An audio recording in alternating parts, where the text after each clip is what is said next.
পেঁপে আর মরিচের গল্প।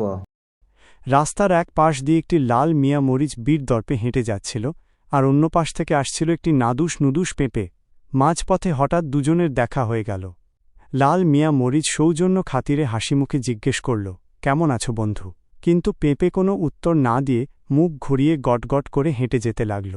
মরিচ অবাক হয়ে বলল, কি হলো বন্ধু, কথা বলছো না কেন? এত অহংকার করছো কেন? পেঁপে তখন বেশ গর্ব নিয়ে বলল, অহংকার করার তো অবশ্যই কারণ আছে। আমি অনেক সুস্বাদু একটি ফল। মানুষ আমাকে খেলে কত উপকার পায় জানো?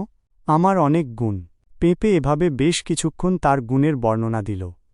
লাল মিয়া মরিচ তখন শান্তভাবে বুঝিয়ে বলল, দেখো বন্ধু, আল্লাহ পাক আমাদের সবাইকে আলাদা আলাদা গুণাবলী দিয়েছেন। এই গুণ নিয়ে কখনো অহংকার করতে নেই। গুণ থাকা মানেই অন্যকে তুচ্ছ করা নয়। মরিচের এই কথা শুনে পেঁপে নিজের ভুল বুঝতে পারল এবং তার অহংকার ভেঙে গেল।